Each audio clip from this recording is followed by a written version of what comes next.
श्रीमन्महागणाधिपतये नमः। श्री सरस्वत्यै नमः। श्री गुरुभ्यो नमः। ओम नमो भगवते वासुदेवाय। ओम नमो भगवते वासुदेवाय।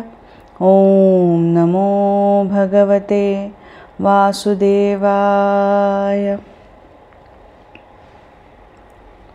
नमस्कार मंडळी, श्रीमद भगवद्गीता चिंतनमाला या उपक्रमामध्ये तुम्हा सगळ्यांचं पुन्हा एकदा स्वागत आहे। या उपक्रमामध्ये आपण भगवद्गीतेच्या श्लोकांचं क्रमवार अर्थचिंतन मांडत असतो। आता आपला चौथा अध्याय सुरू आहे। चौथ्या अध्यायाचे पहिले 4 श्लोक आपले बघून झालेत, त्यापुढचे श्लोक आज आपण बघणार आहोत। तर ह्या 4 श्लोकांमध्ये आपण आत्तापर्यंत काय बघितलं, तर तिसरा अध्याय जो आहे तो कर्मयोगाचा आहे। निष्काम कर्मयोगाचं ज्ञान भगवंतांनी अर्जुनाला दिलेलं आपण तिसऱ्या अध्यायामध्ये बघितलं आणि आता त्याच्याच अनुषंगाने पुढे हा विषय चालला आहे आणि तो निष्काम कर्मयोग किती महत्त्वाचा आहे किंवा ते रहस्य किती उत्तम आहे, त्याची किती छान त्याला परंपरा आहे ते भगवंत आता सांगतात। आणि म्हणून चौथ्या अध्यायाच्या सुरुवातीलाच भगवंत असं म्हणतात की हा जो उत्तम असा निष्काम कर्मयोग आहे हा मी सृष्टीच्या प्रारंभी आधी सगळ्यात कोणाला सांगितला, तर सूर्याला सांगितला। मग सूर्याने त्याचं ज्ञान त्याच्या मुलाला मनूला दिलं, मनूने ते ज्ञान त्याच्या मुलाला इक्ष्वाकूला दिलं आणि मग तिथून हे ज्ञान पितापुत्र या परंपरेनुसार पुढे चालत राहिलं। पितापुत्राच्या परंपरेने हे आलं आणि सद्गुरू सत्शिष्य ह्या परंपरेने सुद्धा ते ज्ञान पुढे येत गेलं। आणि मग हे ज्ञान पुढे येता येता काही कालावधीनंतर असं झालं की हे ज्ञान लोपल्यासारखं झालं। लोपल्यासारखं झालं म्हणजे काय झालं, तर कर्मयोगाचं अनुष्ठान निष्ठेने करणारा असा कोणी उरला नाही। निष्काम कर्मयोग निष्ठेने करणारे खूप कमी राहिले किंवा नाही राहिले लोक, असं म्हणू शकतो आपण। आणि म्हणून हा योग लोपल्यासारखा झाला। तोच योग आता उत्तम असा योग भगवंत अर्जुनाला देऊ करतात आणि अर्जुनाला सांगितलं की तोच उत्तम योग मी तुला आता देतो। का देतो, तर तू माझा भक्त पण आहेस आणि तू माझा सखा पण आहेस, म्हणून मी तुला हे उत्तम रहस्य सांगतो।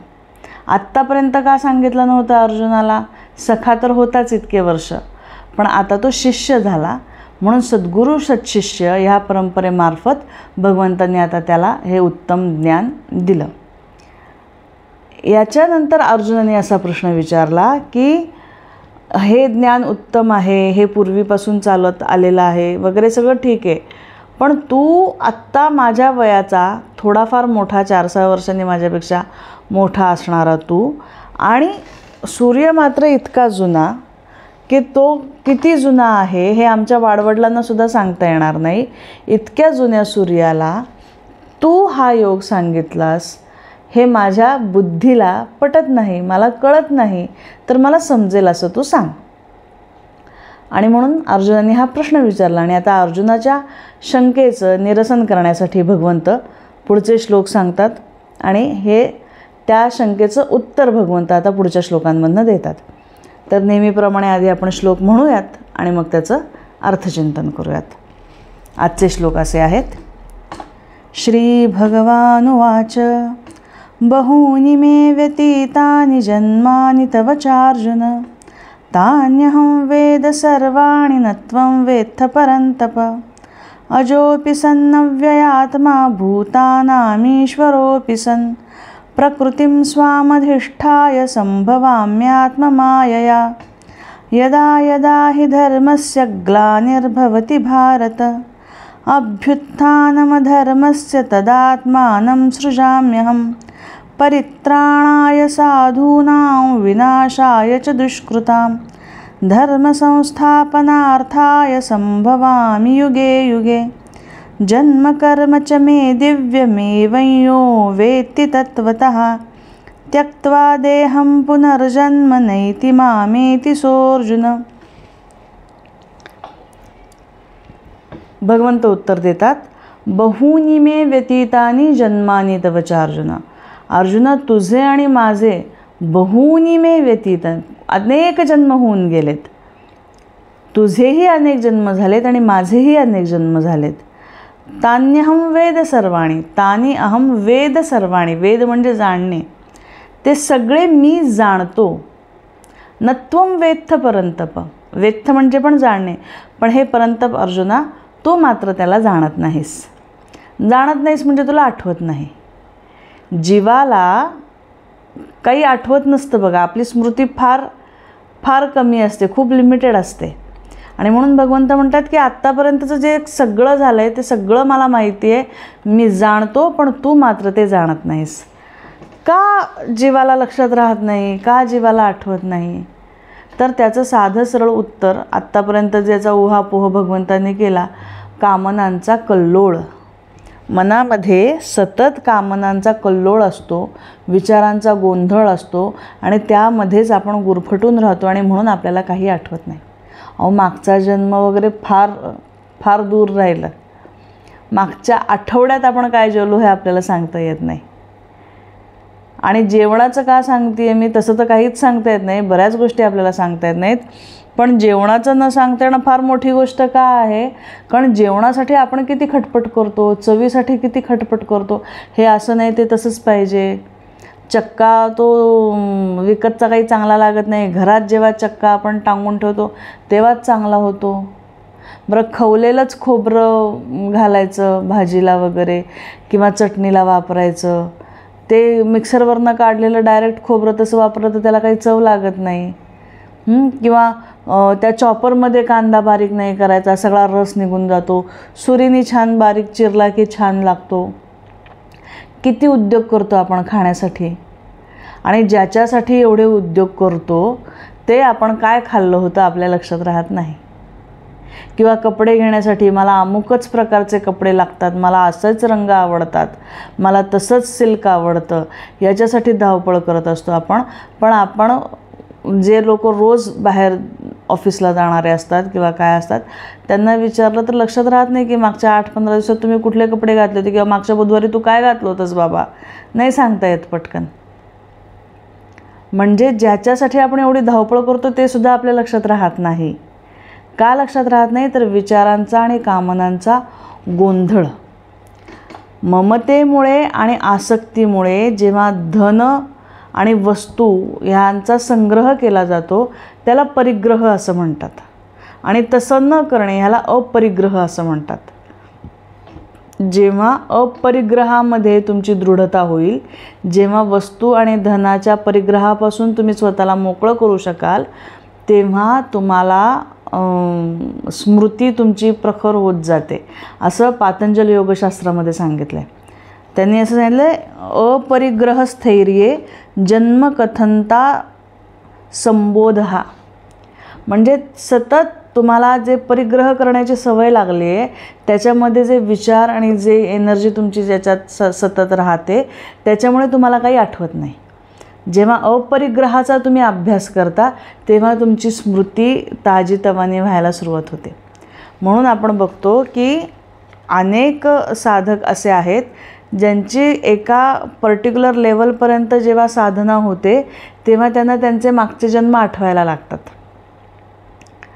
म्हणजे जन्माची स्मृती असते पण आपल्या कामनांच्या गोंधळामुळे ती आपल्याला ॲक्सेस करता येत नाही, ते आपल्याला वापरता येत नाही. जेव्हा अपरिग्रह होतो, ते कामनांचे ढग बाजूला सरकतात, तेव्हा मग आपल्याला आपली स्मृती पुन्हा मिळते.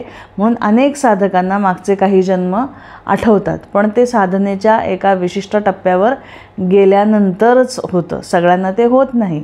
ती सिद्धी आहे साधकाच्या एका साधनेच्या एका टप्प्यामधली ती सिद्धी आहे. पण परमेश्वराला किंवा ईश्वर जे आहे, ईश्वराला ह्या सिद्धीची किंवा ह्याची आवश्यकता नाही, कारण ईश्वर कधी विसरलेलाच नाही आहे. ईश्वर सततच त्याला माहिती आहे, कारण योगेश्वर म्हणतो आपण, त्याला सततच ही जाणीव आहे, त्याला सततच हे सगळं माहिती आहे, कारण ईश्वराच्या संकल्पामधूनच सगळं झालं आहे. त्याच्यामुळे ईश्वराला लक्षात राहत नाही असं होत नाही, आणि ईश्वराकडे कामनांचा गोंधळ नाही. स्वच्छता आहे सगळी, निष्काम, परब्रह्म निष्काम तो हा. त्याच्यामुळे तिथे हा गोंधळ नाही. म्हणून भगवंतांना हे सगळंच माहीत आहे, पण आपण मात्र आपल्या कामनेच्या गोंधळामध्ये हे सगळं विसरून जातो. म्हणून भगवंत म्हणाले की तुझे आणि माझे अनेक जन्म झालेत अर्जुना, ते मला सगळे आठवत आहेत पण तुला आठवत नाहीत. आता ह्या श्लोकामध्ये ना अहम आलं आहे की तानी अहम वेद सर्वाणी, ते मी जाणतो. आता मी जाणतो म्हणजे काय, तर जेव्हा गीतेचा आपण अभ्यास करतो तेव्हा आपल्याला अहमचा 3 स्टँड पॉईंट आपल्याला दिसतात. म्हणजे 3 वेगवेगळ्या केंद्रातून अहम म्हटलेलं आहे गीतेमध्ये. ते काय ते आता आपण बघूयात. त्याच्याशिवाय ते कळल्याशिवाय गीतेच्या श्लोकांचा योग्य अर्थ लावता येत नाही. अहम कुठल्या केंद्रातून म्हटलं गेलेलं आहे ते बघावं लागतं आणि मग अर्थ घ्यावा लागतो. तर कुठले 3 स्टँड पॉईंट आहेत, कुठले 3 केंद्र आहेत की ज्या ठिकाणाहून अहम म्हटलं जाऊ शकतं, गीतेमध्ये असे कुठले 3 पॉईंट आहेत ते आपण बघूयात. तर सगळ्यात पहिलं निर्गुण निराकार परब्रह्म तत्व. मग त्याला सद्वस्तू म्हणा, आत्मा म्हणा, परमात्मा म्हणा, ते जे आहे त्याला तो एक पहिला स्टँड पॉईंट आहे. ते निर्गुण निराकार परब्रह्म तत्व म्हणजे काय, तर ह्याचा अभ्यास आपण 2ऱ्या अध्यायाच्या सुरुवातीच्या श्लोकांमध्ये केला आहे. जेव्हा भगवंत बोलायला सुरुवात करतात तेव्हा परब्रह्म किंवा आत्म्याचीच लक्षणं सुरुवातीला सांगायला सुरुवात करतात भगवंत.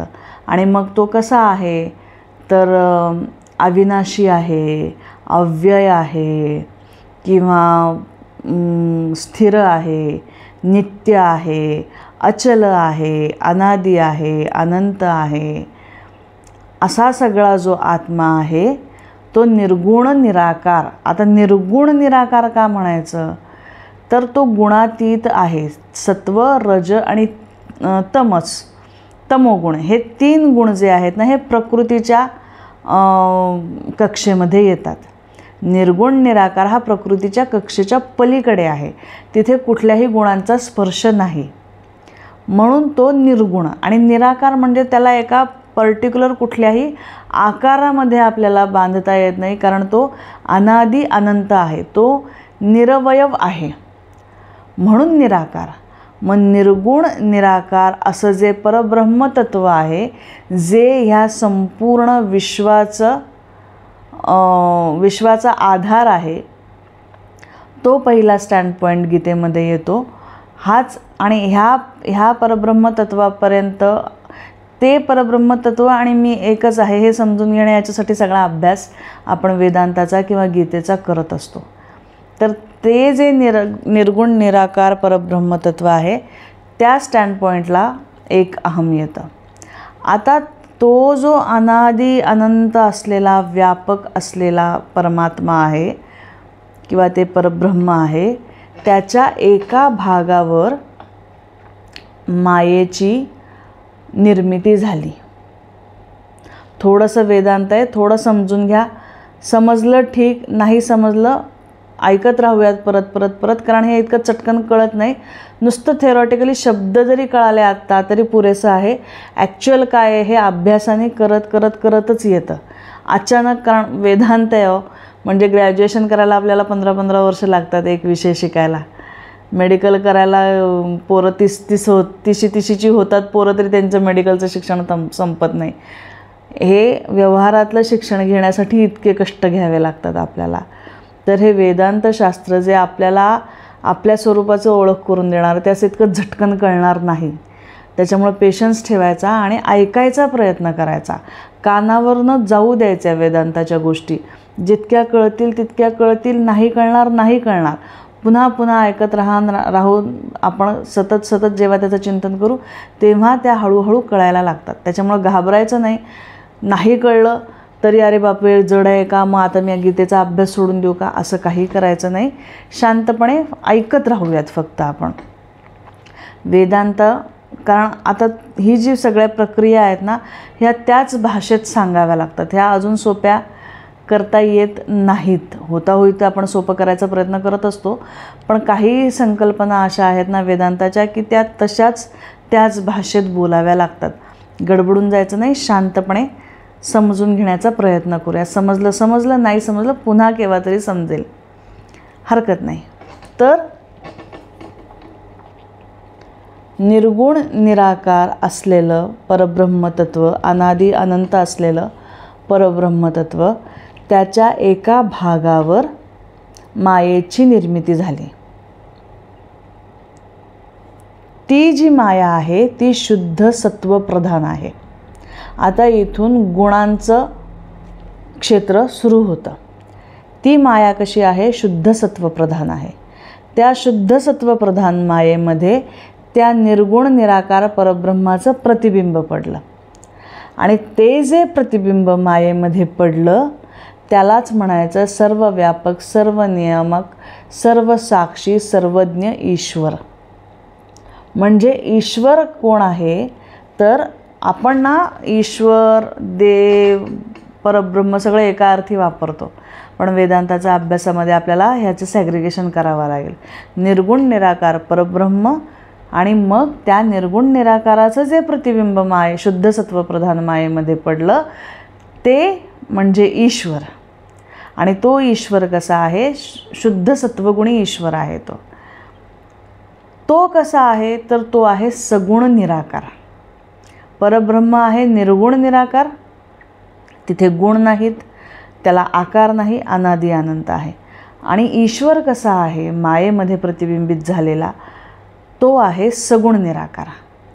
कारण तिथून गुणाचं क्षेत्र सुरू झालं, सत्वप्रधान आहे, तिथून गुणाचं क्षेत्र सुरू झालं म्हणून तो सगुण.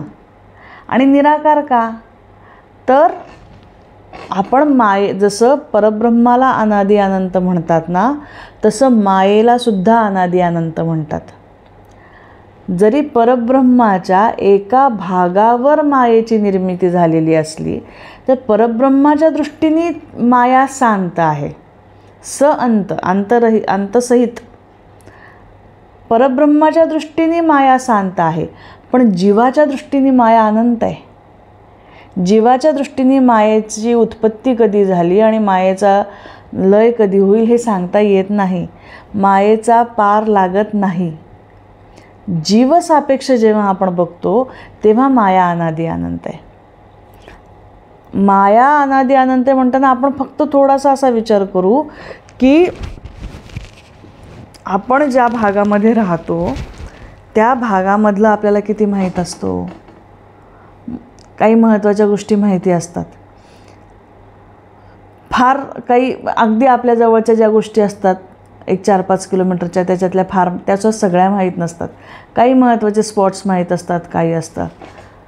आपल्या शहरामधलं आपल्याला किती ठिकाणं माहिती असतात, आपल्या राज्यामधली आपल्याला किती ठिकाणं माहिती असतात, किती ज्ञान असतं आपल्याला. आपल्याला देशामधलं काय असतं ज्ञान, आपल्या खंडामधलं आपल्याला किती ज्ञान आहे, आणि असं आपल्या पृथ्वीवरचं, आपल्या ग्रहावरचं आपल्याला असं कितीसं ज्ञान आहे. म्हणजे आपलं ज्ञानाची सीमा किती कमी आहे.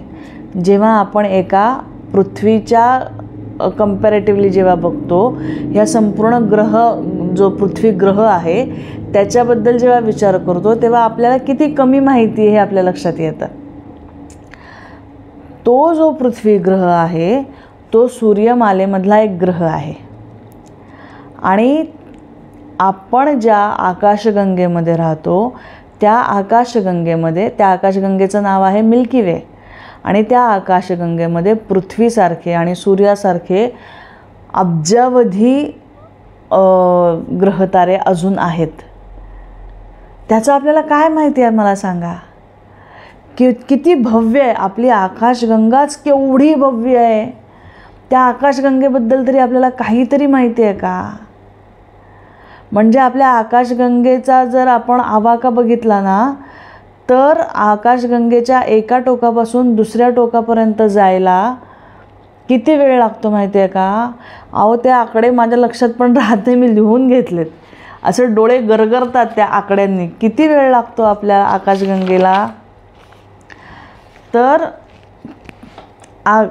स्पेसमध्ये जेव्हा मोजमाप करतात ना तेव्हा प्रकाश वर्षांमध्ये मोजमाप करतात. प्रकाश वर्ष म्हणजे काय? तर प्रकाशाला एका सेकंदामध्ये किती प्रकाश एका सेकंदात किती प्रवास करतो त्याला म्हणायचं प्रकाश वेग. तर लाईट स्पीड म्हणतो ना आपण त्याला, प्रकाशाच्या वेगाने. तर प्रकाशाचा वेग किती आहे?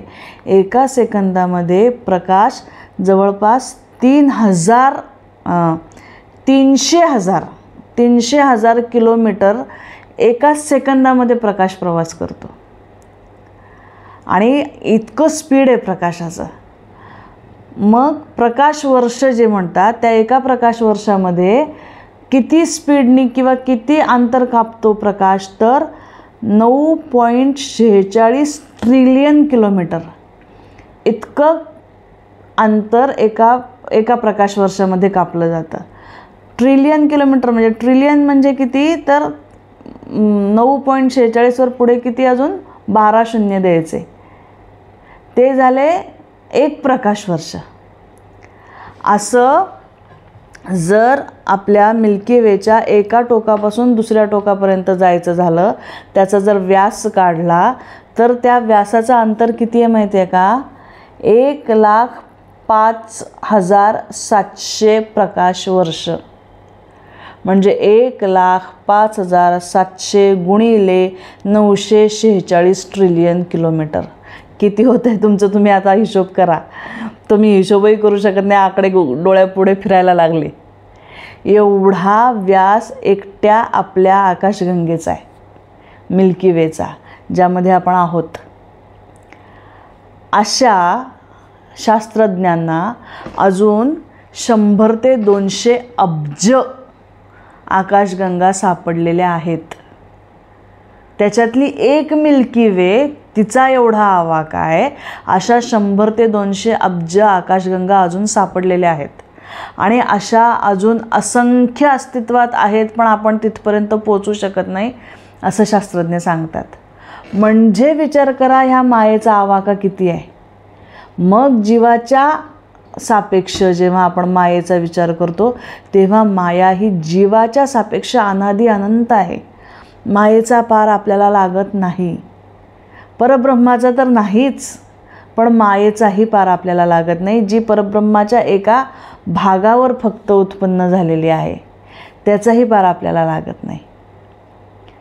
आणि म्हणून जो ईश्वर आपण म्हटलो की मायेमध्ये शुद्ध सत्वप्रधान मायेमध्ये परब्रह्माचं प्रतिबिंब पडलं, त्याला आपण ईश्वर म्हणतो. तो कसा आहे? तर सगुण आणि निराकार. हे सगळ्या सृष्टीमध्ये सतत कार्य चालू आहे. आणि कार्यासाठी कोण प्रवृत्त करतं? तर तिन्ही गुण प्रवृत्त करतात. आपण ह्या अर्थाचा श्लोक 3ऱ्या अध्यायामध्ये बघितला आहे. कार्य कशामुळे होतं? तर गुणांच्या प्रभावामुळे होतं. आणि हे विश्व सगळं चालू आहे. इथे वेगवेगळ्या घडामोडी चालू आहेत. हे सगळं गुणांच्या अखत्यारीत येतं. त्याच्यामुळे सगुण. पण त्याचा आवाका आपण सांगूच शकत नाही, म्हणून निराकार. म्हणजे परब्रह्म निर्गुण निराकार आणि ईश्वर जो आहे तो सगुण पण निराकार. मग सगुण निराकार ईश्वर हा दुसरा अहमचा स्टँड पॉईंट आहे गीतेमधला. एक परब्रह्म तत्व निर्गुण निराकाराचं आणि दुसरं जे आहे सगुण निराकार ईश्वर, जो ह्या सगळ्या विश्वाचा नियामक आहे, जो सर्वज्ञ आहे, जो सर्वसाक्षी आहे, तो सगुण निराकार ईश्वर. हा दुसरा स्टँड पॉईंट. आणि तिसरा, जेव्हा हे ईश्वरीय तत्व एका रूपामध्ये स्वतःला अभिव्यक्त करतं, त्याला आपण अवतार असं म्हणतो. मग नरसिंह अवतार असेल, प्रभू रामचंद्र असतील, भगवान श्रीकृष्ण असतील, हे काय आहे तर त्या सगुण निराकार ईश्वराचं प्रकटीकरण साकार रूपामध्ये. आणि म्हणून तो जो अवतार आहे त्याला आपण म्हणतो सगुण साकार. गुण तर आहेच, पण साकार आहे. एका आकारामध्ये आता आपल्याला त्याला बघता येतं. त्याचा एक आकार देहाचा तरी आपल्याला डिफाईन करता येतो. आणि म्हणून निर्गुण निराकार परब्रह्म, सगुण साकार ईश्वर, सगुण निराकार ईश्वर आणि सगुण साकार अवतार, हे 3 जे पॉईंट आहेत, ह्या 3 पॉईंटवर अहम म्हटलं गेलेलं आहे.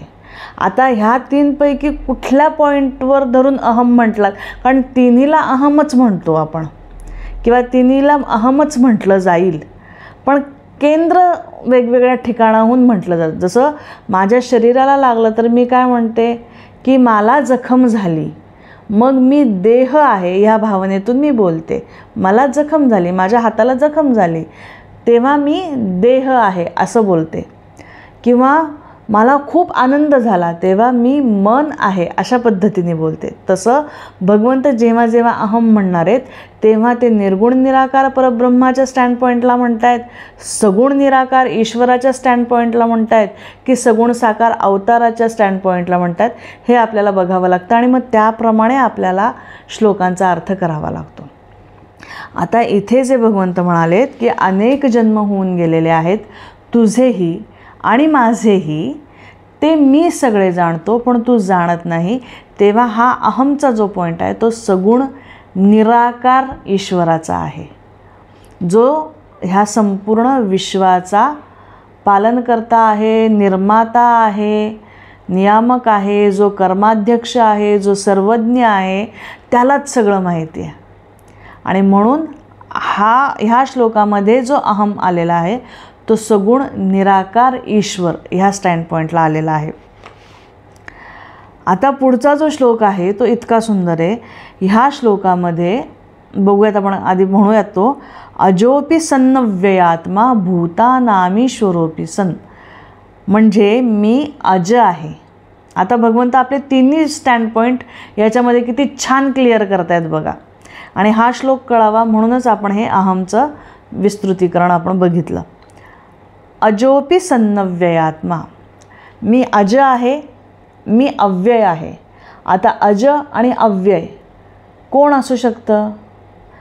सगुण साकार अवतार अज आणि अव्यय नाही, कारण देह येतो देह जातो. रामकृष्णांचे सुद्धा देह गेलेले बघितले, त्यांचा जन्म झालेला सुद्धा आपण बघितला. त्याच्यामुळे अज म्हणू शकत नाही आपण त्याला, कारण जन्म झाला, ज म्हणजे जन्मणे. बरं, ईश्वरसुद्धा सगुण निराकार ईश्वरसुद्धा अवलंबून आहे, प्रतिबिंब आहे ना, ते आहे कोणावर अवलंबून? तर निर्गुण निराकार परब्रह्माच्या म्हणजे निर्गुण निराकार परब्रह्माचं प्रतिबिंब आहे. म्हणजे प्रतिबिंब हे कायम बिंबावर अवलंबून असतं, म्हणून त्यालाही अज म्हणता येणार नाही. मग अज आणि अव्यय आहे निर्गुण निराकार परमात्मा. म्हणून भगवंत म्हणतात की अजोपी सन्नव्ययात्मा, मी जरी अज असलो, मी जरी अव्यय असलो, हा निर्गुण निराकार परब्रह्माचा स्टँड पॉईंट. भूतानामीश्वरोपी सन, मी संपूर्ण भूतमात्रांचा ईश्वर जरी असलो, हा सगुण निराकाराचा स्टँड पॉईंट. संपूर्ण भूतांचा ईश्वर कोण आहे? संपूर्ण सृष्टीचा ईश्वर कोण आहे? सगुण निराकार ईश्वर. प्रकृतीम स्वामधिष्ठाय संभवाम्यात्म मायया, ह्या प्रकृतीला अधीन करून मी माझ्या योगमायेने प्रगट होतो. प्रगट होतो तर काय प्रकट होतो? तर सगुण साकार अवतार प्रकट होतो. म्हणजे या श्लोकामध्ये तिन्ही स्टँड पॉईंट आपल्याला स्पष्टपणे दिसतात. अज आणि अव्यय निर्गुण निराकार, भूतानाम ईश्वरोपी सन सगुण निराकार, आणि मी प्रगट होतो माझ्या योगमायेनी, हा सगुण साकार अवतार. हे तिन्ही स्टँड पॉईंट आपल्याला विचारात घ्यावे लागतात गीतेचा अर्थ करताना. आणि म्हणून भगवंत आपल्या तिन्ही गोष्टी इथे स्पष्ट करतायत. म्हणजे इथे काही कन्फ्युजनला जागाच नाही आहे. म्हणजे हे कोणी अवतार घेतला बाबा, कोण अज आहे, कोण आपण सगळी सरमिसळ करतो. मग सगुण साकार ईश्वराची, सगुण निराकार ईश्वराची आणि निर्गुणाची, सगळ्याची आपण सरमिसळ करतो. पण हे तिन्ही आपल्याला सॅग्रिगेट करता आले तर आपल्याला चिंतन छान पद्धतीने करता येतं. आता पुढचे 2 श्लोक अत्यंत फेमस, सगळ्यांनाच माहिती आहेत आणि सगळ्यांनाच पाठ आहेत. जे जे गीतेचं पारायण करतात किंवा ज्यांचं गीतेवर प्रेम आहे किंवा ज्यांनी कधी गीता वाचलीसुद्धा नाही त्यांनासुद्धा हे श्लोक माहीत असतातच. यदा यदा हि धर्मस्य ग्लानिर्भवति भारत अभ्युत्थानमधर्मस्य तदात्मानं सृजाम्यहम् परित्राणाय साधूनां विनाशाय च दुष्कृतां धर्मसंस्थापनार्थाय संभवामि युगे युगे. यदा यदा हि धर्मस्य ग्लानिर्भवति भारत, हे भारत, हे अर्जुना, जेव्हा जेव्हा धर्माला ग्लानी येते, ग्लानिर्भवती भारत, अभ्युत्थानम अधर्मस्य, अधर्माची जेव्हा वृद्धी होते, धर्माचा ह्रास होत जातो, अधर्माची वृद्धी जेव्हा होत जाते, तदात्मानं सृजाम्यहम, तेव्हा तेव्हा मी प्रकट होतो. परित्राणाय साधूनां, आणि काय करतो तर साधूंचं रक्षण करतो. विनाशाय च दुष्कृतां, दुष्कृत्य करणाऱ्यांचा विनाश करतो. धर्मसंस्थापनार्थाय, आणि धर्माची संस्थापना करण्यासाठी संभवामी युगे युगे, मी युगानुयुगे मी प्रगट होत राहतो. आता ह्या 2 श्लोकामध्ये धर्माची ग्लानी, अधर्माची वृद्धी आणि धर्मसंस्थापना अशा पद्धतीने धर्म हा विषय अधोरेखित केलेला आहे. तर धर्म ह्या विषयाबद्दल आपण पुष्कळ बोलून आलेलो आहोत. पहिल्या अध्यायामध्ये, पहिल्या श्लोकामध्ये धर्मक्षेत्रे कुरुक्षेत्रेच्या वेळेस आपण सामाजिक धर्म, कौटुंबिक धर्म किंवा राष्ट्रहितार्थ धर्म, शेजार धर्म अशा पद्धतीने तो एक बेसिक लेवलला धर्माचा आपण तेव्हा अभ्यास केला.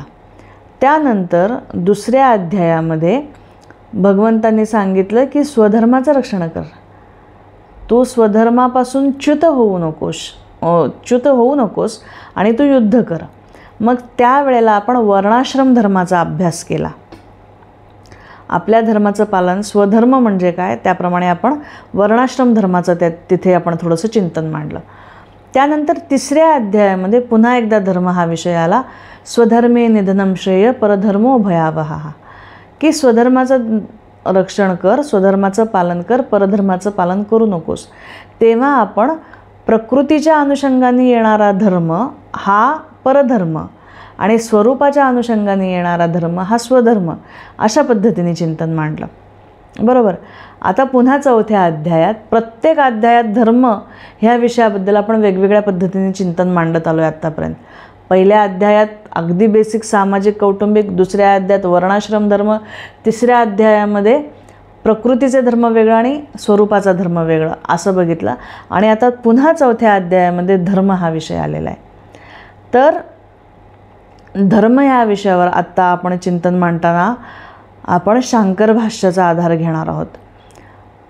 आद्य शंकराचार्य, श्रीमद आद्य शंकराचार्य भगवान यांनी जेव्हा भगवद्गीतेवर टीका लिहिली त्याला शांकर भाष्य असं म्हणतात, प्रसिद्ध आहे. शांकर भाष्य या नावाने आचार्यांनी टीका लिहिलेली आहे गीतेवर. तर त्या टीकेच्या सुरुवातीलाच त्यांनी धर्माबद्दल तिथे खूप सुंदर विवेचन केलेलं आहे. तिथे त्यांनी व्यासांच्या मुखामधला एक श्लोक ठेवलेला आहे आणि तो श्लोक असा आहे,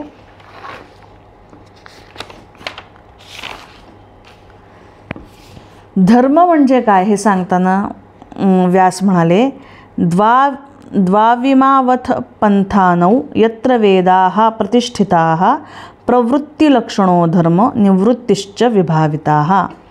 म्हणजे ज्यामध्ये वेद प्रतिष्ठित आहेत असे 2च धर्म आहेत. वेदांनी ज्यांना प्रतिष्ठा दिलेली आहे धर्म म्हणून असे 2च धर्म आहेत. एक आहे प्रवृत्ती लक्षण धर्म आणि दुसरा आहे निवृत्ती लक्षण धर्म. आता प्रवृत्ती लक्षण धर्म आणि निवृत्ती लक्षण धर्म म्हणजे काय तर प्रवृत्ती लक्षण धर्म हा व्यवहारामध्ये वापरला जातो. विधिनिषेधात्मक हा धर्म आहे की असं करा, असं करू नका. विधी म्हणजे करा, निषेध म्हणजे करू नका. अशा पद्धतीने कुठली गोष्ट केली जावी ह्याला विधिनिषेध असं म्हणतात. तर विधिनिषेधात्मक जो आहे तो प्रवृत्ती लक्षण धर्म आहे. प्रवृत्ती लक्षण धर्मामध्ये पुन्हा 3 कॅटेगरी येतात. एक नित्यकर्म, एक नैमित्तिक कर्म आणि एक काम्य कर्म. तर नित्यकर्म म्हणजे आपल्या रोजचं दिनचर्येमध्ये आपण जे काही काम करतो त्याला नित्यकर्म म्हणतात. नैमित्तिक कर्म म्हणजे काही कालावधीनंतर आपण करतो, म्हणजे जसं कुळधर्म कुळाचार, वर्षातनं एकदा नवरात्र बसवणे हे नैमित्तिक झालं, किंवा श्राद्ध तर्पण किंवा तीर्थयात्रा, लग्न, मुंज, जावळ हे जे सगळं आहे ते काही निमित्ताने केलं जातं, ही नैमित्तिक कर्म झाली. मग नित्यकर्म रोजची देवपूजा आहे, आंघोळ आहे, स्वयंपाक आहे, जेवण आहे, घरातलं सगळं आहे, रोजचा उद्योगधंदा आहे, हे नित्यकर्म. रोजची उपासना आहे, नित्यकर्म. तर नित्यकर्म, नैमित्तिक कर्म आणि तिसरं आहे काम्यकर्म. आता नित्यकर्म आणि नैमित्तिक कर्म ही आपल्याला एक शास्त्राने घडी घालून दिलेली आहे की कोणी काय कसं करायचं, कशा पद्धतीने आपल्या ह्या कर्माचं आपण व्यवस्थित पालन केलं पाहिजे, ह्याचा आपल्याकडे एक आराखडा तयार आहे. पण हे जे काम्यकर्म आहे ना, हे काम्यकर्म मनुष्याचं वैयक्तिक आहे, स्वतःचं आहे. ते आपण स्वतः आपल्या कामनांमुळे ते इन्क्लूड केलेलं आहे त्याच्यामध्ये. म्हणजे मला अमक्याने अमक्या गोष्टीसाठी टोमणा मारला किंवा मला एखादा पैशावरून बोलला, आता मी त्याला दाखवतोच मी त्याच्यापेक्षा कसा श्रीमंत होतो. हे नित्यकर्मामध्ये नाही, नैमित्तिक कर्मामध्ये नाही. हे मी माझ्यावर उगाचच लादून घेतलं आहे. कोणाला तरी काहीतरी दाखवणे, हे मी माझ्याच कामनांच्या गोंधळामध्ये फसलेली आहे. किंवा मला अमुक प्रकारे हे करून दाखवायचं आहे, मला तमुक प्रकारे ते करून दाखवायचं आहे. मागच्या वेळी तिने माझा असा अपमान केला, पुढच्या वेळेस मी असं बोलून दाखवीन तिला. ह्या गोंधळाला सगळ्या म्हणायचं काम्यकर्म. तर प्रवृत्ती लक्षण धर्म बेसिकली संसारामध्ये, व्यवहारामध्ये वागत असताना तुम्ही कशा पद्धतीने काय काय करतो आपण, त्याचं सॅग्रिगेशन आणि त्याचं सगळं डिस्क्रिप्शन आपल्याला प्रवृत्ती लक्षण धर्मामध्ये येतं. निवृत्ती लक्षण धर्म काय आहे, तर हा ज्ञानाचा मार्ग आहे, वैराग्याचा मार्ग आहे, संन्यासाचा मार्ग आहे. आता आपल्याला हे लक्षात घेतलं पाहिजे की गीता जी आहे ना, ती आपल्याला व्यवहारशास्त्र शिकवायला नाही आहे किंवा गीतेचा प्रतिपाद्य विषय व्यवहारशास्त्र नाही आहे. गीतेचा प्रतिपाद्य विषय काय आहे, जीव ब्रह्मैक्य हा गीतेचा प्रतिपाद्य विषय आहे. म्हणजेच काय, तर मोक्षशास्त्र आहे. मोक्षशास्त्र आहे म्हणजे काय, तर तुम्हाला मोक्षाच्या दिशेने जाण्यासाठी प्रवृत्त करणारी गीता आहे. मग प्रवृत्ती लक्षण धर्म आणि निवृत्ती लक्षण धर्माचा इथे जर आपण विचार करायचा झाला तर आपल्याला कसा करता येईल. भगवंताने धर्माच्या बाजूने लढायला सहाय्य केलं. धर्माची स्थापना करण्यासाठी भगवंताने, इथं स्पष्ट भगवंतांचं वचन आहे की मी धर्माची स्थापना करण्यासाठी युगानुयुग जन्म घेतो. मग कुठल्या धर्माची स्थापना केली भगवंताने, कारण जर क्षत्रिय धर्माची स्थापना केली असं जर आपण बघितलं ना, तर इतकं छान एक श्री गीता भाष्यार्थ प्रकाश नावाचं एक पंडित दवा जोगांचं पुस्तक आहे, ज्यांनी शांकर भाष्यावर मराठी रूपांतरण त्यांचं केलेलं आहे. तर त्याच्या प्रस्तावनेमध्ये इतकी सुंदर प्रस्तावना आहे त्या पुस्तकाची, श्री गीता भाष्यार्थ प्रकाशची. तर त्या प्रस्तावनेमध्ये म्हणजे जवळपास मला वाटतं 42-45 पानाची प्रस्तावना आहे. म्हणजे एखादं छोटेखानी पुस्तक होईल एवढी प्रस्तावना आहे त्या पुस्तकाची. सुंदर प्रस्तावना आहे, खूप छान त्याने गीतेची भूमिका मांडलेली आहे प्रस्तावनेमध्ये. तर त्या प्रस्तावनेमध्ये पंडित दवाजोगांचं त्या पुस्तकामध्ये त्यांनी इतकं छान लिहिलं आहे. ते म्हणाले की जर गीतेचा किंवा भगवंताचा उद्देश क्षत्रिय धर्माची संस्थापना करणं असतं किंवा क्षत्रिय धर्माचं पालन पोषण करणं किंवा क्षत्रिय धर्माचं संवर्धन करणं असं जर असतं, तर भगवंत किंवा गीता सपशेल फेल झालेत असं म्हणावं लागेल. कारण युद्धानंतर क्षत्रिय धर्माची वाताहत झालेली आपण बघितली आहे. आपण अगदी पहिल्या याच्यात बघितले, अगदी हाताच्या बोटावर मोजण्या इतके क्षत्रिय जिवंत राहिले, 10-11 काहीतरी. बाकी अनेक लाखो क्षत्रियांचा संहार झालेला आहे. म्हणजे क्षत्रिय धर्माची खरं तर हानी झालेली आहे, पर्यायाने वैदिक धर्माची सुद्धा हानी झालेली आहे. असं असताना हे धर्मयुद्ध होतं आणि याच्यामध्ये धर्माची संस्थापना झाली असं कुठल्या बेसिसवर म्हणता येईल. जर व्यवहाराच्या दृष्टीने बघायचं झालं आणि जर गीतेला व्यवहारक शास्त्र म्हणून जर आपण बघितलं आणि व्यवहारिक जे आपले धर्म आहेत त्याच्या संस्थापनेसाठी भगवंत येतात असं जर म्हटलं, तर गीतेचा किंवा भगवंताच्या सांगण्याचा उद्देशच सगळा फेल झाला. कारण भगवद्गीतेच्या पहिल्या अध्यायामध्ये आपण जे बघितलं की अर्जुनाला विषाद झाला आहे. अर्जुनाने जे काही सांगितलं होतं ना की मला युद्ध का नाही करायचं, असं होईल तसं होईल, धर्माची ही हानी होईल, क्षत्रियांची हानी होईल, स्त्रियांचे असे हाल होतील, मुलांचे तसे हाल होतील, समाजाची वाताहत होईल, ते सगळं खरं झालेलं आहे. ते सगळं झालं आहे. अर्जुनाला युद्धाच्या पूर्वी विषाद आला होता आणि ती सगळी अवस्था बघून युधिष्ठिराला युद्धानंतर विषाद आला होता. भयंकर परिस्थिती घडलेली होती. मग अशा याच्यात क्षत्रिय धर्माची संस्थापना झाली असं कसं म्हणता येईल? म्हणजेच व्यवहारातल्या कुठल्याही धर्मासाठी, सामाजिक कुठल्याही धर्माच्या संस्थापनेसाठी भगवंतांनी अवतार घेतला किंवा भगवंतांनी सामाजिक व्यवहार एखादा किंवा सामाजिक धर्म पालन करण्यासाठी भगवंतांनी अवतार घेतला असं म्हणणं फार उथळपणाचं होतं.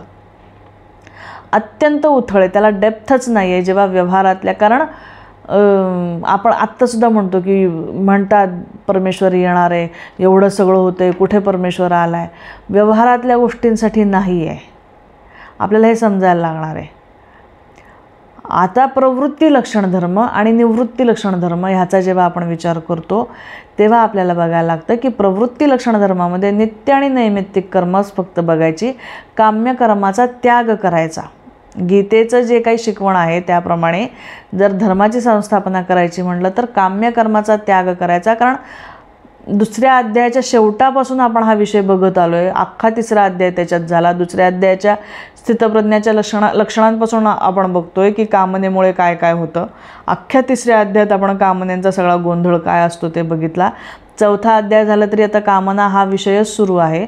म्हणजे कामनेमुळे सगळे प्रकार होत आहेत, सगळे जे काही क्यॉस निर्माण होत आहेत ते कामनेमुळे होत आहेत. तर म्हणून काम्य कर्म जी आहेत ती बाजूला काढणे, काम्य कर्म त्याज्य ठरवणे आणि प्रवृत्ती लक्षण धर्मामधलं नित्यकर्म आणि नैमित्तिक कर्म हे निष्कामतेने करणे. तिथेसुद्धा कामना येता कामा नये. ते निष्कामतेने जर केलं, रोजच्या व्यवहारातले आपले सगळे गोष्टी आपण जर निष्कामतेने केल्या तर हळूहळू आपण प्रपंच करत असतानाच निवृत्तीप्रधान लक्षण धर्माकडे आपण जाऊ शकतो. प्रवृत्ती लक्षण धर्माचंच आचरण करत असताना, प्रपंचामध्ये असतानाच ते जेव्हा निष्कामतेने करू तेव्हा हळूहळू ज्ञान आणि वैराग्य वाढीला लागेल आणि मग आपण निवृत्ती लक्षण धर्माच्या दृष्टीने आपली वाटचाल होईल. आणि निवृत्ती लक्षण धर्मच आहे जो आपल्याला मोक्षाप्रत नेणार आहे. कारण जीवाचं ध्येय काय आहे तर मोक्षापर्यंत जाणं. कामनांच्या गोंधळामध्ये अडकून जेव्हा आपण इथे राहतो, वासनेमुळे पुन्हा पुन्हा जन्म होतात, तेव्हा आपण मोक्षापासून दुरावतो. आणि मोक्षाकडे प्रवृत्त करण्यासाठी गीता सांगितलेली आहे. आत्मज्ञानाच्या दिशेने प्रवृत्त करण्यासाठी गीता सांगितलेली आहे. व्यवहाराच्या दृष्टीने गीता सांगितलेली नाही. हां, व्यवहाराच्या दृष्टीने आपण त्याचे अर्थ लावू शकतो, व्यवहारात आपण त्याचा उपयोग करू शकतो, पण ते अल्टिमेट त्याचा गोल नाही. अंतिम ध्येय त्याचं ते नाही. अंतिम ध्येय मोक्ष आहे. मग प्रवृत्ती लक्षण धर्म म्हणजे आपली नित्य आणि नैमित्तिक कर्म निष्कामतेने करत निवृत्ती लक्षण धर्माच्या दिशेने जाणं, ज्ञान आणि वैराग्याच्या मार्गाने जाणं आणि मग तिथून मोक्षापर्यंत जाणं, हा गीतेचा उद्देश आहे. आणि म्हणून जेव्हा भगवंत म्हणतात की धर्माच्या संस्थापनेसाठी मी येतो, तेव्हा तुमच्या कामनांचा नाश करण्यासाठी भगवंतांचा अवतार होतो. कारण सगळा गोंधळ कामनांचा आहे. महाभारत युद्धामध्ये सुद्धा जो काही सगळा प्रकार झाला होता, जी काही अराजकता होती, ते कौरवांच्या अनाठायी कामनेमुळं झालेलं होतं. मग त्या कामनांचा नाश केलेला आहे. कामनांचा नाश करण्यासाठी त्या मनुष्याला खूप वेळा समजावून सांगून वेगवेगळ्या पद्धतीने त्याला सांगण्याचा प्रयत्न करून, कृष्णनीतीमध्ये सुद्धा आपण महाभारत बघितलेलं आहे, बऱ्याच आपल्याला गोष्टी माहिती आहेत. खूप वेळेला खूप जणांनी समजावून सुद्धा जेव्हा दुर्योधनाने ऐकलं नाही, तेव्हा कामनांचा नाश होत नाही म्हणून मग कामना करणाऱ्याचा नाश करावा लागला. म्हणून अनाठायी कामना किती अराजकता पसरवू शकतात ह्याचं उदाहरण हे महाभारत युद्ध आहे. म्हणून आपल्या कामनांना आवर घालून निवृत्ती लक्षण धर्माच्या दिशेने आपल्याला कसं जाता येईल हे दाखवण्यासाठी किंवा निष्कामतेने मनुष्य कसा जगू शकतो ह्याचा वस्तुपाठ घालून देण्यासाठी भगवंतांचा अवतार झालेला आहे. आणि साधूंचं रक्षण म्हणजे जसं जसं कामना तुमच्या कमी होत जातात तशी तशी तुमच्यामधली साधुता प्रगट होत जाते. कामना वाढत गेल्या की तुमच्यामधली साधुता कमी होत जाते आणि तुमच्यातला दुष्कृत्य करणारी व्यक्ती जागी होते. तर कामनांचा नाश करत गेलं की साधुता वाढत जाणार आहे. आणि म्हणून यदा यदा ही धर्मस्य ग्लानिर्भवती भारत, म्हणजे जेव्हा कामनांचा गोंधळ वाढतो तेव्हा निष्कामतेचा उपदेश देण्यासाठी भगवंताचा अवतार आहे असा आपल्याला याच्यातनं अर्थ ह्या सगळ्या बॅकग्राऊंडवर काढावा लागेल. व्यवहारशास्त्राप्रमाणे, सामाजिक शास्त्राप्रमाणे, आर्थिक शास्त्राप्रमाणे भगवंताचा अवतार होत नसतो. मोक्षशास्त्राच्या अनुषंगानेच भगवंताचा अवतार होतो. व्यवहार आणि समाज आणि अर्थशास्त्र सुधारण्यासाठी भगवंत येत नाहीत. कारण अंतिम ध्येय मोक्ष असल्यामुळे त्याच्या संस्थापनेकरता, त्याच्या दिशेने लोकांना प्रवृत्त करण्यासाठी, एक वस्तुपाठ घालून देण्यासाठी भगवंत अवतार घेतात. पुढच्या श्लोकामध्ये भगवंत म्हणाले, जन्मकर्मच मे दिव्यम मे वै यो वेत्ति तत्वतः त्यक्त्वा देहम पुनर्जन्म नैति मामेति सोर्जुन. म्हणजे माझा जन्म आणि माझं कर्म हे दिव्य आहे. जन्मकर्मच मे दिव्यम, माझा जन्मही दिव्य आहे, माझं कर्मही दिव्य आहे.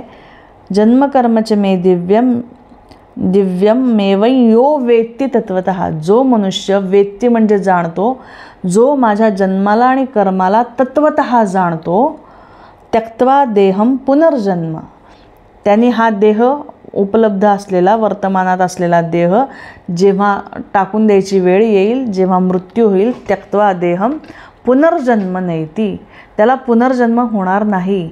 एकदा प्रारब्धानुसार असलेला हा देह ह्या प्रारब्धाप्रमाणे चालूच राहील. नंतर एकदा हा देह पडला की त्याला पुनर्जन्म मिळणार नाही. मामेति नैति मामेति सोर्जुन, तो मलाच येऊन मिळेल अर्जुना. आता भगवंत काय म्हणाले, माझं जन्म आणि माझं कर्म हे दोन्ही दिव्य आहे. तर कर्म दिव्य कसं आहे हे ना पुढच्या श्लोकांमध्ये 1-2 एपिसोड नंतर आपल्याला येतील ते श्लोक. ते पुढच्या श्लोकांमध्ये सविस्तार आपण जाणून घेणार आहोत की भगवंताचं कर्म दिव्य कसं आहे. त्याच्यामुळे आत्ता कर्म दिव्य कसं आहे तो भाग आपण आत्ता ह्या एपिसोडपुरता थोडासा बाजूला ठेवूयात, कारण लगेचच पुढच्या काही 5-6 श्लोकांनंतर ते श्लोक येणार आहेत ज्याच्यामध्ये आपल्याला भगवंताचं कर्म जाणून घ्यायचं आहे. त्याच्यामुळे आत्ता फक्त आपण भगवंताचं जन्म दिव्य कसा आहे तो आपल्याला बघायचा आहे. तर आत्ता जसं आपण म्हटलं की जन्म भगवंताचा कशासाठी आहे, तर मोक्षशास्त्र आहे गीतेमधलं आणि ते निष्काम प्रवृत्तीने करण्यासाठी भगवंताचा जन्म आहे आपण असं बघितलं. आपला जन्म कशासाठी असतो, आपला जन्म वासनेमधून आलेला असतो. भगवंतसुद्धा जन्म घेतात. भगवंताचा देह, आता तो अजून खरा वेगळा विषय होईल की भगवंताचा देह पंचभौतिक नसतो, म्हणजे मायेतून डायरेक्ट भगवंत देह घेतात, पंचभूता थ्रू येत नाहीत. आपला पंचभूतांचा देह असतो, तो अजून थोडासा डिटेल विषय होईल, तो नको आत्ता, अजून कन्फ्युजन वाढेल.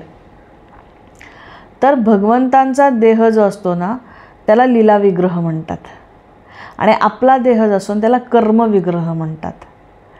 कर्मविग्रह का, कारण कर्माच्या बंधामधून आपल्याला पुढचा जन्म मिळत राहतो आणि कर्मबंधनामध्येच आपण पुन्हा पुन्हा त्या लूपमध्ये अडकत राहतो. म्हणून जीवाचा जो देह आहे तो कर्मविग्रह असं म्हटलं जातं. जर ह्या जन्ममरणाच्या चक्रामधून बाहेर पडायचं असेल तर आपल्याला आपली कर्मबंधनं संपवावी लागतात. जोपर्यंत कर्मबंध संपत नाही तोपर्यंत जन्ममृत्यूच्या फेऱ्याच्या बाहेर जीव येत नाही. आता इथे भगवंत म्हणत आहेत की माझ्या जन्माचं आणि माझ्या कर्माचं दिव्यत्व जो तत्वतः जाणेल तो ह्या जन्ममृत्यूच्या फेऱ्याच्या बाहेर येईल, कारण त्याला पुनर्जन्म होणार नाही, तो मला येऊन मिळेल, म्हणजेच तो जन्ममृत्यूच्या फेऱ्याच्या बाहेर येईल. मग शास्त्र असं सांगतं, वेदांत असं सांगतो की जेव्हा तुम्हाला तुमच्या स्वरूपाचं ज्ञान होतं तेव्हा तुमची कर्मबंधनं संपतात आणि तुम्ही जन्ममृत्यूच्या फेऱ्याच्या बाहेर येता. इथं भगवंत म्हणत आहेत की माझ्या जन्माचं रहस्य ज्याला कळेल तो जन्ममृत्यूच्या फेऱ्याच्या बाहेर येईल. आता शास्त्र सांगते की तुमचं स्वरूप ज्ञान, तुमचं स्वरूप तुम्हाला कळलं की तुम्ही बाहेर येणार, आणि भगवंत म्हणतात की माझं स्वरूप तुम्हाला कळलं की तुम्ही बाहेर येणार. मग ह्या दोन्हीची जेव्हा आपण सांगड घालतो तेव्हा असा निष्कर्ष निघतो की माझं स्वरूप आणि ईश्वराचं स्वरूप एकच आहे. कारण माझं स्वरूप कळल्यानंतरही मी बाहेर पडणार आहे आणि ईश्वराचं स्वरूप कळल्यानंतरही मी बाहेर पडणार आहे, म्हणजेच दोन्हीचं तत्त्व एकच असणार आहे. माझं स्वरूप कळलं तरी मी जन्माच्या मृत्यूच्या बाहेर पडणार आहे आणि ईश्वराचं स्वरूप कळलं तरी मी बाहेर पडणार आहे. मग माझं स्वरूप आणि ईश्वराचं स्वरूप एक आहे हे आधी आपल्याला कळून घ्यायला पाहिजे. आणि मग त्याचे काय मार्ग आहेत, तर एक ज्ञानमार्ग आहे. ज्ञानमार्ग म्हणजे ह्या वेदांतशास्त्राचा अभ्यास करणे, सखोल त्याच्यावर चिंतन मनन करत राहणे आणि होता होईते आपण त्या ज्ञानमार्गाने आपण जाऊन त्याच्या चिंतनातून आपल्याला ते पटणे आणि त्याचा पटल्यानंतर त्या साधनेतून त्याचा अनुभव घेणे, हा ज्ञानमार्ग झाला. दुसरा एक मार्ग आहे भक्तिमार्ग. ईश्वराप्रती समर्पण होऊन तूच आहेस असं समजून, तुझ्या व्यतिरिक्त काहीही नाही, हे संपूर्ण विश्व तूच आहेस असं समजून त्याच्या प्रती शरणागत होणे, त्यांनी आपल्याला ईश्वराचं स्वरूप कळू शकतं. आणि अजून एक मार्ग आहे योगमार्ग. अष्टांग योग आहेत. यम, नियम, आसन, प्राणायाम, प्रत्याहार, ध्यान, धारणा, समाधी, हा एक योग, हा एक पंथ आहे. तर ह्यापैकी कुठल्या तरी एका पद्धतीने मला माझ्या स्वरूपाचं, पर्यायाने ईश्वराच्या स्वरूपाचं किंवा वाईस वर्सा, ईश्वराचं स्वरूप आणि माझं स्वरूप हे मला जाणून घ्यावं लागेल. आणि जेव्हा मला हे लक्षात येईल तेव्हा मी ह्या जन्ममृत्यूच्या चक्रातून बाहेर पडणार आहे. सगळ्या संतांना स्वरूपज्ञान होतं, म्हणून प्रत्येक संतांच्या अभंगामध्ये आपल्याला हे स्पष्टपणे दिसतं. किंवा तुकोबा म्हणाले की विष्णुमय जग वैष्णवांचा धर्म, म्हणजे हे संपूर्ण जग जे आहे ना, हा विष्णू आहे. हा संपूर्ण पांडुरंग माझा भरला घनदाट हरी दिसे. सगळीकडे ईश्वर दिसतोय मला, सगळीकडे. आणि मग जर सगळीकडे ईश्वर आहे तर माझ्यातही आहे, म्हणजेच मी त्याचाच अंश आहे, म्हणजेच तो आणि मी, आमचं मूलद्रव्य एक आहे, हे लक्षात येतं. मग संतांना भक्तिमार्गाने तो आकळला गेला. संतांना भक्तिमार्गाने ते स्वरूप लक्षात आलं. आणि म्हणून सगळ्या संतांनी ह्या संपूर्ण विश्वाला ईश्वराचीच अभिव्यक्ती मानली. म्हणजे हर कंकर में शंकर आहे, किंवा जे जे भेटे भूत मानिजे भगवंत, म्हणजे व्यापकता दिली आपल्या स्वरूपाला, किंवा स्वतःला विरघळवून टाकून फक्त ईश्वराच्या स्वरूपामध्ये आपण विरघळून जाणे. ह्याला कधी होतं हे, जेव्हा मला माझं स्वरूप काय आहे कळलं किंवा मला ईश्वराचं स्वरूप, दोन्हीपैकी एक कळलं की मग दुसरं कळतं. स्वतःचं कळलं तरी मी आणि ईश्वर एकच आहे, मूलद्रव्य कळतं. किंवा ईश्वराचं कळलं तरी मी त्याच्याहून वेगळा नाही, मी त्याचा अविभाज्य अंग आहे, हे कळतं. दोन्हीपैकी कुठलीही गोष्ट झाली तरी कळणार आहे. ज्ञानमार्गाने आधी स्वतःचं स्वरूप ओळखून घ्या, मग ईश्वराचं कळणार आहे. आणि भक्तिमार्गामध्ये आधी ईश्वराचं स्वरूप ओळखून घ्या आणि तिथे स्वतःला सरेंडर करून टाका. आणि म्हणून सगळ्या संतांचे अनेक अभंग आहेत आपल्याकडे असे. नामदेव महाराजांचा आहे, देव विठ्ठल, क्षेत्र विठ्ठल, तीर्थ विठ्ठल, देवपूजा विठ्ठल वगैरे वगैरे वगैरे, सगळीकडं विठ्ठल विठ्ठल विठ्ठल विठ्ठल आहे. सावतोबांचं एक असं खूप कीर्तनी आख्यान खूप छान आहे, नारदीय कीर्तनी आख्यान, की सावतोबांची बायको त्यांना म्हणत असते की आपल्यापासून पंढरपूर इतक्या जवळ आहे, सगळे वारीला जातात, आपण का नाही जात कधी. तर सावतोबा म्हणतात, हे जे वारकरी जातात त्यांची सोय व्हावी म्हणून आपण थांबतो की त्यांना एखादा मुक्काम करायला आपल्याकडे जागा मिळावी, खायला प्यायला मिळावं, त्यांची सोय व्हावी. विठ्ठल काय तेव्हाच एकादशीलाच जायला पाहिजे कशाला? मी एरवी कधीतरी वर्षातनं एखाद्या वेळेस जाऊन येतो. म्हणजे नाही असं कसं, पण एवढी मोठी वारी असते, सगळे लांब लांब येतात, आपल्या इतक्या जवळ असून आपण जात नाही सतत. आणि तो म्हणे अगं पण हे आपलं कामाचे दिवस असतात आणि मला माझ्या ह्या शेतामध्ये आणि ह्या बैलांमध्येच मला माझा विठ्ठल दिसतो, मला उठून पंढरपूरला जायची गरज वाटत नाही. इतका सुंदर अभंग आहे तो. ते म्हणतात की सगळंच विठ्ठल आहे. त्यांची एक छोटी मुलगी असते, तिची पण आख्यान खूप गोड आहे, नारदीय कीर्तनी आख्यान फार सुंदर आहे. त्यांच्या मुलीचं नाव नागू. ते म्हणतात माझी नागू पण विठ्ठल आहे, तू पण विठ्ठल आहे. असं हे सगळं माझा विठ्ठल इथं असताना मी पंढरपूरला जाऊ कशाला? अभंग इतका छान आहे. सावतोबा म्हणाले, बैल विठ्ठल शेत विठ्ठल विश्व विठ्ठल गे, विठ्ठलवाणी मोठ काळी ती बी विठ्ठल गे. बैल विठ्ठल शेत विठ्ठल विश्व विठ्ठल गे, विठ्ठलवाणी मोठ काळी ती बी विठ्ठल गे. पोपट राघू मोर मैना चिमणी विठ्ठल गे, चिमणीवाणी नागू आपली ती बी विठ्ठल गे. वृक्ष विठ्ठल वृक्ष विठ्ठल वापी विठ्ठल वेली विठ्ठल गे, वेलीवाणी सखये माझी तू बी विठ्ठल गे. सर्व चराचर सूर्य चंद्र हे गमते विठ्ठल गे. विठ्ठलाचा दास सावता त्यो बी विठ्ठल गे.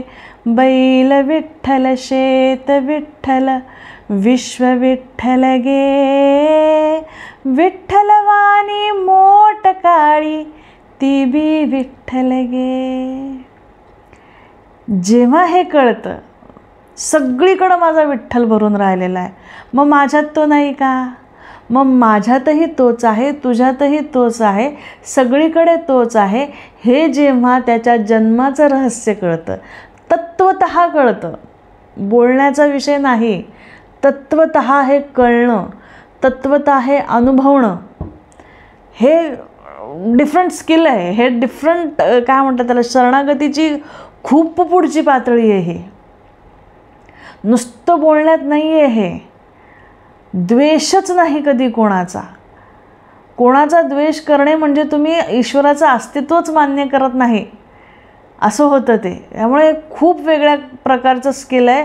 आणि जेव्हा एकतर ज्ञानमार्गाने तुम्ही स्वतःचं स्वरूप समजून घ्या आणि मी आणि ईश्वर एक आहे समजून घ्या, किंवा भक्तिमार्गातून तुम्ही ईश्वराला जाणून घ्या आणि ईश्वराचाच अंश मी आहे म्हणून तो आणि मी एक आहे असं समजून घ्या. ह्या दोन्ही पद्धतीने जरी गेलं तरी त्यक्त्वा देहम पुनर्जन्म नैति मामेति सोऽर्जुन. पुनर्जन्म त्याला मिळत नाही, तो मोक्षाला प्राप्त होतो. भगवंताला जाऊन मिळणे म्हणजे काय? मोक्षाला जाऊन मिळणे. आणि कर्म कसं दिव्य आहे ते अजून गूढ, अजून डीप विषय आहे, तो पुढच्या श्लोकांमधनं येईल. तर पुढच्या श्लोकांमध्ये आपण कर्म दिव्य कसं आहे तेही बघूयात. आज 5 श्लोक आपण बघितले. अध्यायाचं नाव आहे ज्ञान कर्म संन्यास योग. थोडासा हेवी होणार आहे, नावावरूनच कळतं आहे आपल्याला. थोडासा हेवी होणार आहे. वेदांतशास्त्र आपल्याला ह्याच्यात अभ्यासावं लागणार आहे. होता होईल ते आपण सोपं करायचा प्रयत्न करू, पण काही गोष्टी नाहीत सोप्या करता येत. त्या तुमच्या चिंतनाने थोड्या सोप्या स्वतःपुरत्या करून घ्या. आणि अशा पद्धतीने पण अभ्यास प्लीजमध्ये सोडू नका. थोडा उशीर होतो आहे माझ्याकडनं काही वैयक्तिक कारणामुळे, थोडासा एपिसोड्स यायला मनापासून क्षमा मागते त्याच्यासाठी. पण अभ्यास सोडू नका. जे झाले त्याचं चिंतन पुन्हा पुन्हा करत राहूयात, सोडायचं नाही आहे. कारण आधी केलेलं सगळं कुठून आपल्याला लक्षात आलं आहे, सगळं कुठं आपल्या आचरणात आलं आहे, तेवढ्याचं तरी आपण पुन्हा पुन्हा अभ्यास करत राहूयात आणि पुढचेही आपण लवकरात लवकर करण्याचा प्रयत्न नक्कीच करूयात. आज येथेच थांबूयात. पुढच्या भागामध्ये पुढचे श्लोक घेऊयात. कृष्णार्पणमस्तु.